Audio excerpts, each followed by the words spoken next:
Coming up, Osiyo on the road. We take you west of the Cherokee Nation to California, where thousands of our citizens have immigrated since the 1800s. Charles Twist has lived in California his entire life.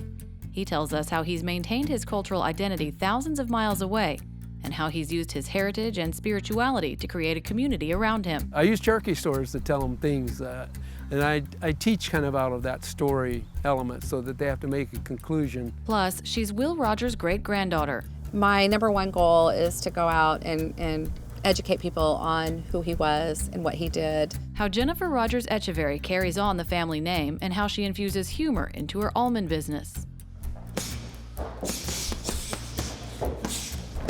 And he's a Cherokee Nation citizen dubbed the Juggernaut, an undefeated Muay Thai champion. We would train twice a day, 6 days a week. So I really actually basically destroyed all my opponents. How his cultural curiosity led him to the combat sport, and why his technique is now sought after by some of the toughest fighters in Northern California. The Cherokees. A thriving American Indian tribe. Our history. Our culture. Our people. Our future. The principles of a historic nation. Sewn into the fabric of a modern world. Hundreds of thousands strong. Learning. Growing. Succeeding. And steadfast. In the past, we have persevered through struggle. But the future is ours to write. Osiyo. Osiyo. Osiyo. These are the voices of the Cherokee people.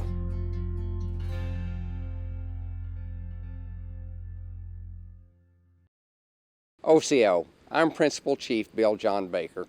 Welcome to the Cherokee Nation and OsiyoTV.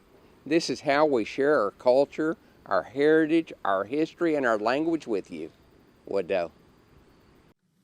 Osiyo, it's how we say hello in Cherokee. In this episode, we take Osiyo on the road out west to sunny California, where there are more than 20,000 Cherokee Nation citizens. Out here, we'll introduce you to Will Rogers' great-granddaughter and businesswoman Jennifer Rogers Etcheverry, and a Cherokee Nation citizen who found a connection with Thai culture and for years has been training people in Muay Thai combat. But first, Charles Twist. He was born and raised here in California, but has always kept a deep and spiritual connection to his Cherokee heritage.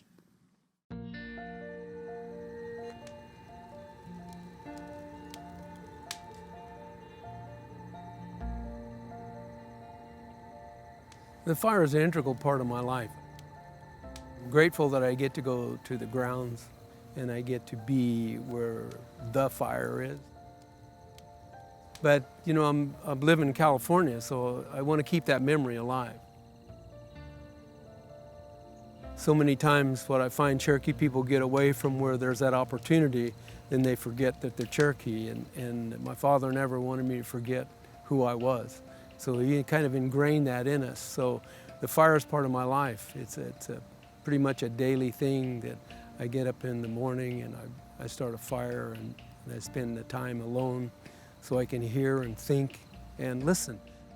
That's my morning, offering smoke for people and for things that are revealed to me while I'm there at the fire.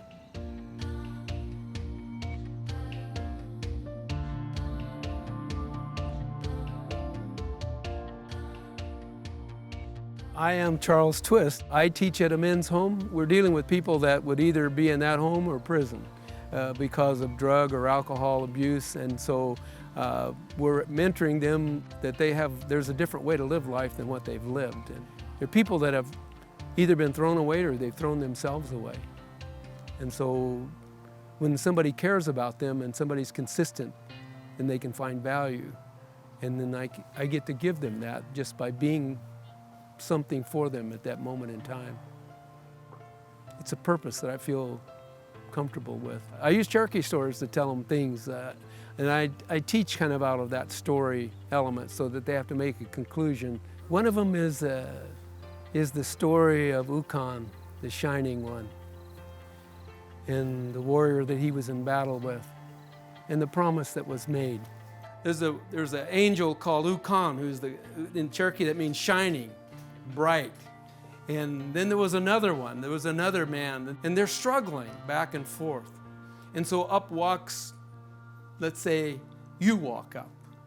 And so as the struggle's going on, Ukon cries out and he says, you know, if you'll help me, I'll give you wealth, I'll give you position, and I'll give you things that'll benefit you. The other warrior, he cries out, he says, if you will help me, I'll give you medicine. And if I give you medicine, I'll give you knowledge. I'll give you something that you can give to somebody else. I'll give you something that will help you forever. And so there's always that choice. See, we're always at a place of choosing. Some things are now. So we have to choose between life like that a lot of times. There's something that can help us forever, and through that help we get to help everybody. That's medicine. And when you use medicine, we get to help a lot of people. If we just use something temporary, it'll go away. So the man made a good choice, and he killed the shining one. So medicine came into the Cherokee hands, and I'm grateful for that man. He gave me hope today. My father was from Locust Grove, Oklahoma. He's actually born in Sallisaw, and that's where his roots came from. We moved away from Oklahoma as a family in 42. His father told him, what's going on in Locust Grove is not much. And he said that, you know, if you would go to the West, then that you would have opportunities that you'll never have here. My dad found a job, found a future for me and my brothers. Out of that, we just set our roots down and we stayed here. And so we had Cherokee ways wherever we were. So when we lived in Bakersfield, we brought those ways down here, and we practiced and talked about those things. We went to stomps when we went to Oklahoma so we could learn ceremonial ways of doing things, but it was short term for us as children. But he retained all of that, and he spoke to us about those things, taught us the things I believe that we needed to know, and mainly he taught us about Cherokee community. In our upbringing, community was the key issue. We have to be able to, if we're going to be Cherokee, we have to have a community. We have to honor that community, take care of that community, help that community grow. I think that's motivated me to help begin a community here in Bakersfield. There's a lot of Cherokees here. In Bakersfield, during the Depression era, there was a time, I've been told, that approximately 15 or 20,000 Cherokee people left Oklahoma within a 2-3 week span of time. The bulk of those people came to Kern County. Some of them went to Los Angeles and some went north into the Sacramento area, but the bulk of those people came here. And in the early days when they had picnics here, it was not uncommon to have 5,000 to 6,000 Cherokee people come to a picnic. But to be in Bakersfield, it was the right place to be, because there was this, we have work opportunity, and we have each other. Since we started the satellite community here, at least 3 times a year we have somebody from Tahlequah here to bring cultural issues up, and maybe we've had baskets, we've made pottery, so we could actually connect that community. And I think that's what keeps me here, is the desire to make that connection greater than it is.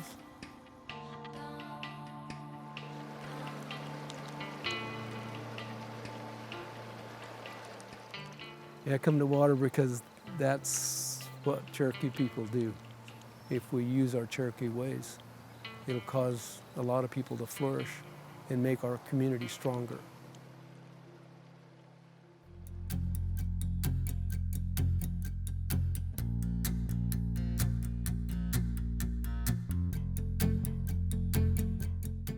Jennifer Rogers Etcheverry is the great-granddaughter of America's favorite son and Cherokee Nation citizen Will Rogers.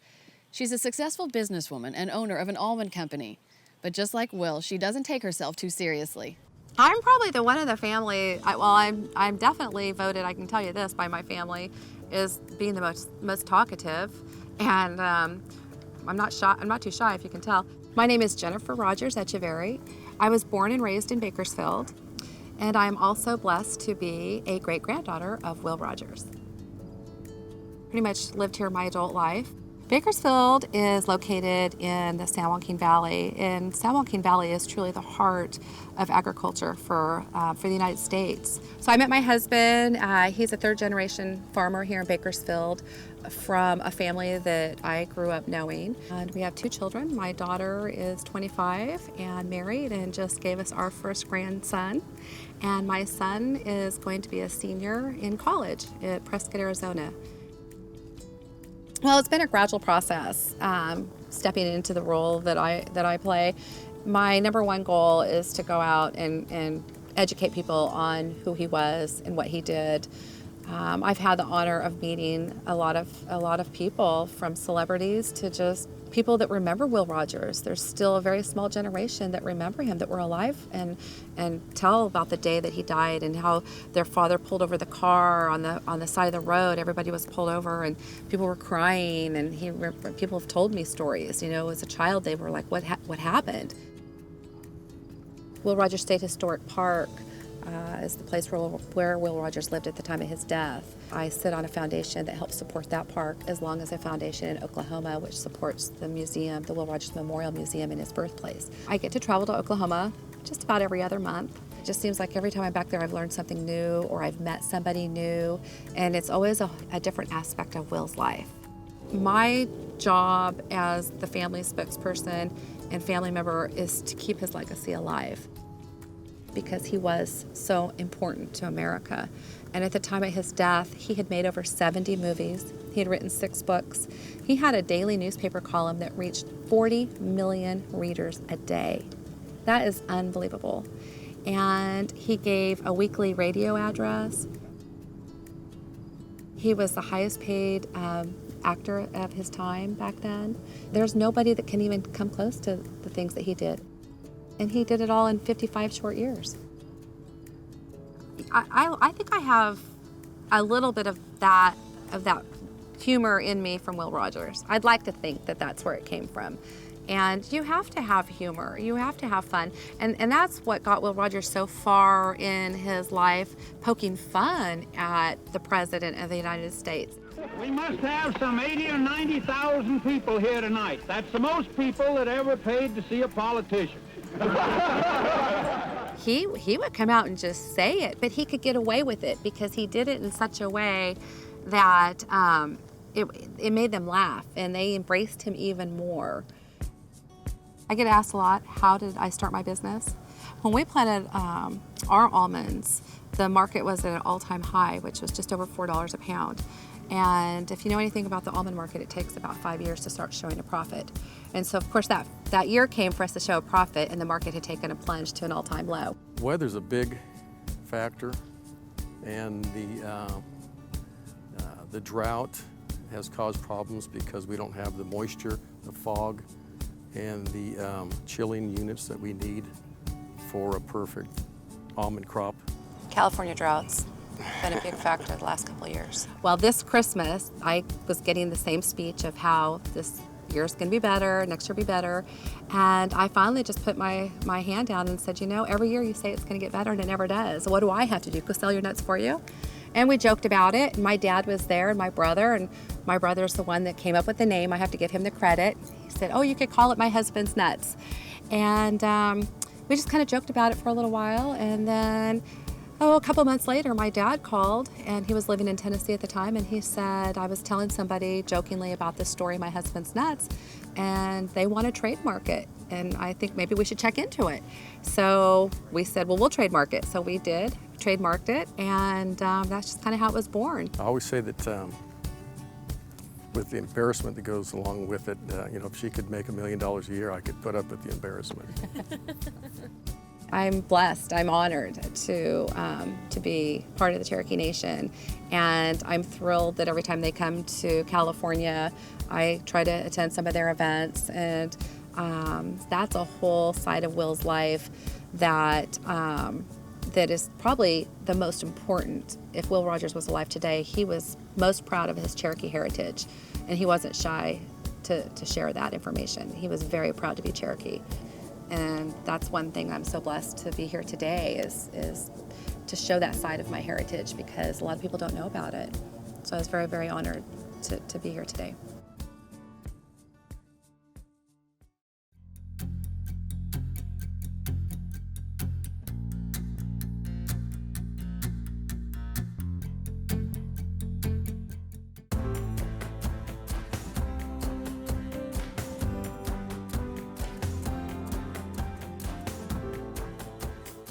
John Rowland Ridge is well known for writing the novel The Life and Adventures of Joaquin Murrieta.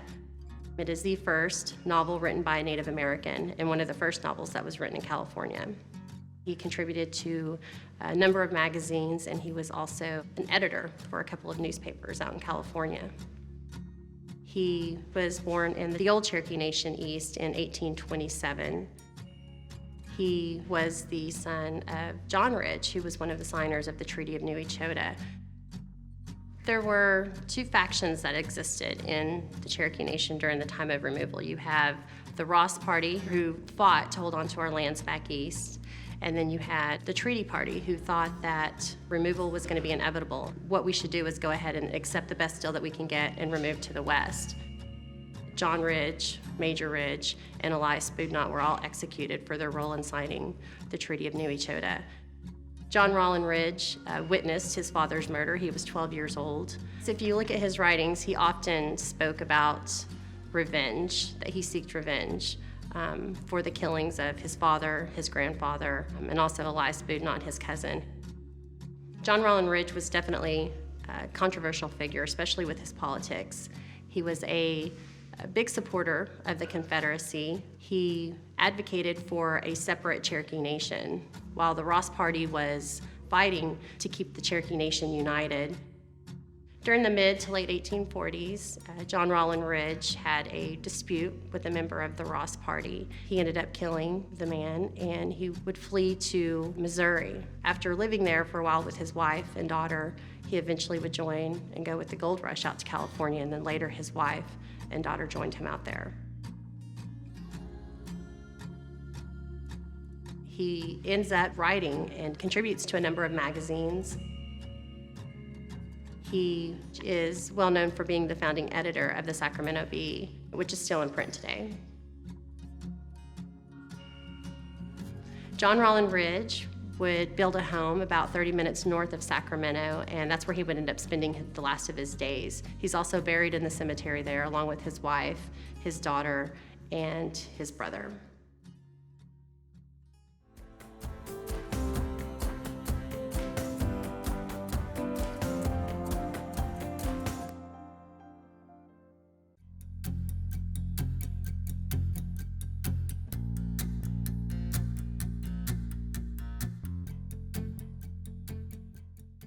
Jalagi iniwoni. Let's talk Cherokee. June. De haluyi. De haluyi. We have tornadoes in June. De haluyi.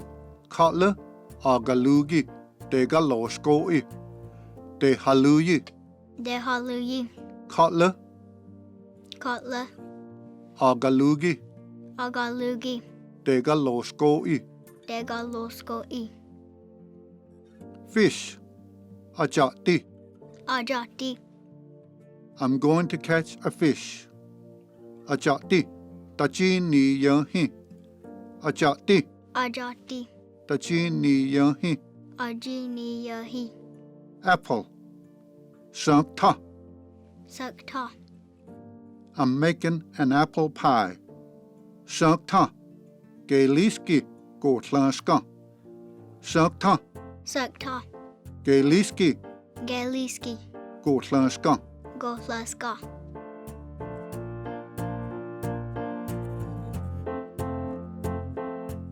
Each year, Cherokee Nation officials and staff make the trip out here to California to hold meetings and picnics for citizens living at large.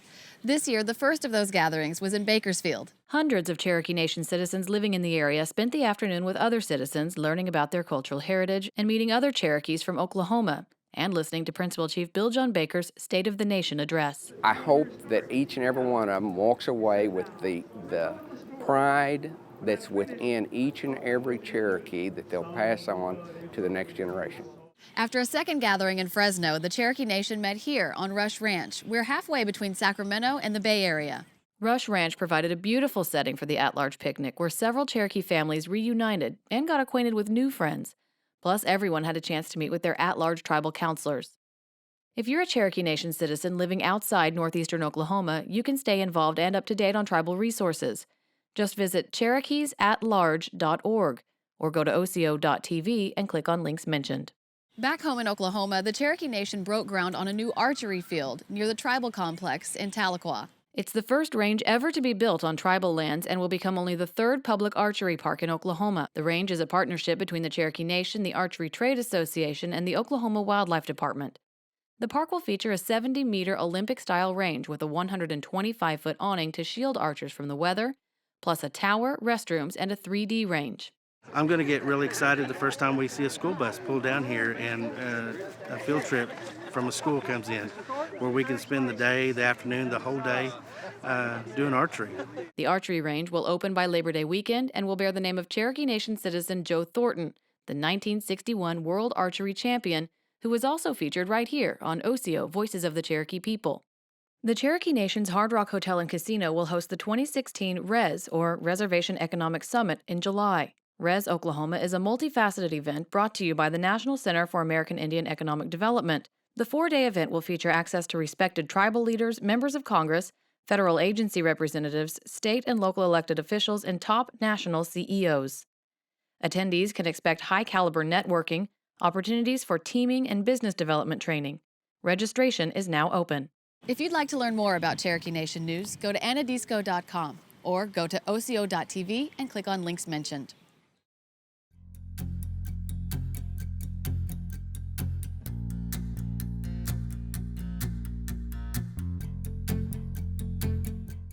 Ty Elliott is a Cherokee Nation citizen living in Sacramento, California. He's trained in Muay Thai combat and for years has immersed himself in the Thai culture, training some of the best in that unique sport.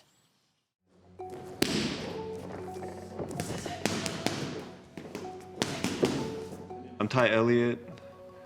I'm a Muay Thai trainer, and I'm a student. I was born in Vallejo, California, but then when I was about 2, we moved back to Oklahoma. I lived there until I was about 10, and then I moved to Davis, California. All my family's in Oklahoma now. I'm the only one out here. When I was just out of high school, I was playing around learning some Laos. I guess I was just really intrigued with languages. Then I went to Thailand to learn Thai fluently.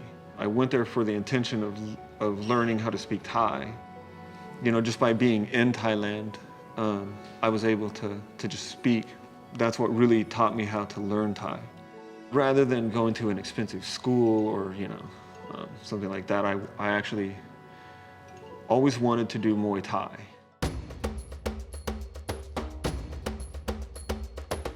Muay Thai is actually Thailand's national sport.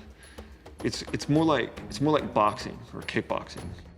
I had a Thai friend, and they searched on the internet, and the very first one that showed up was the gym called Khai Muay Sang Thien Noi. I didn't really know it at the time, but Sang Thien Noi was actually like a superstar in Thailand, and he's really famous. We would train twice a day, 6 days a week, if you were, planning to fight. I didn't really want to compete at first, but then eventually they convinced me to do it, and then I wound up doing well. I won all 48 fights. It was 48-0. So I really actually basically destroyed all my opponents.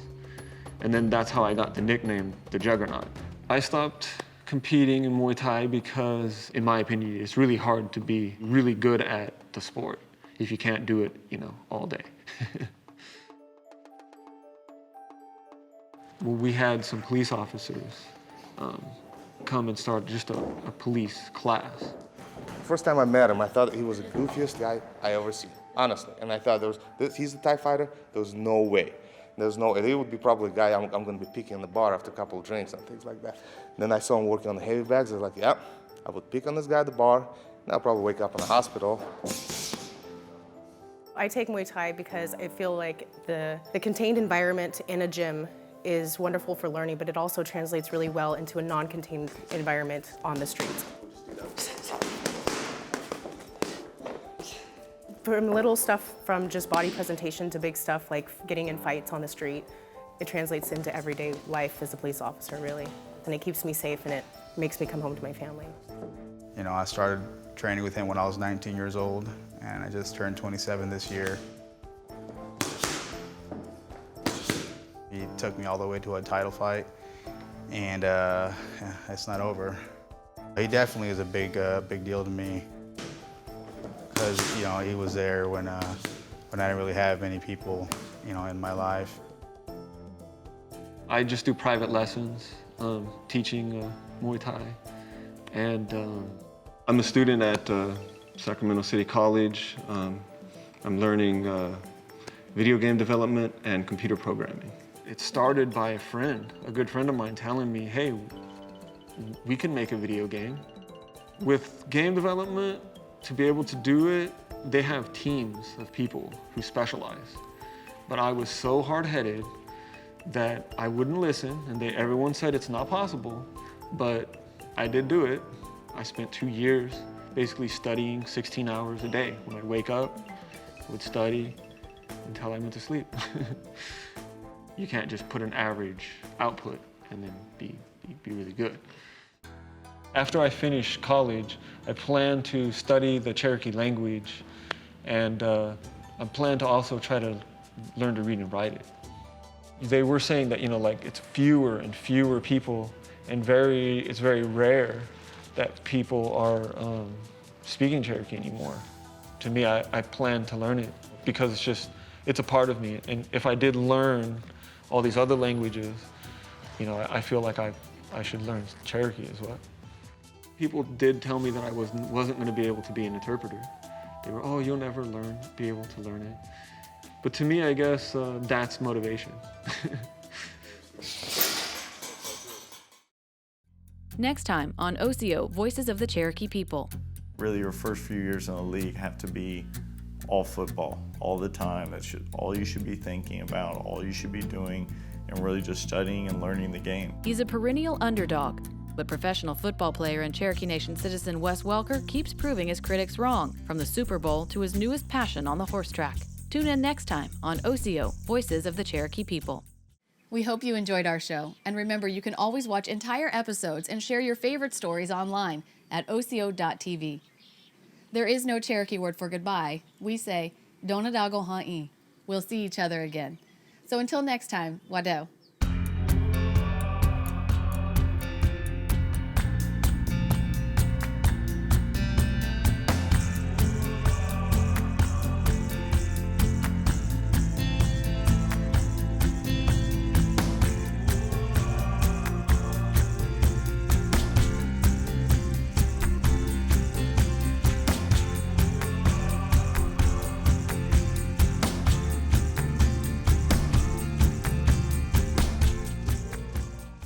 I think it's important to be active because it's fun and it just keeps me in shape. CHIP is that extra insurance that covers the cost in case there's an injury. We can get your family covered with insurance.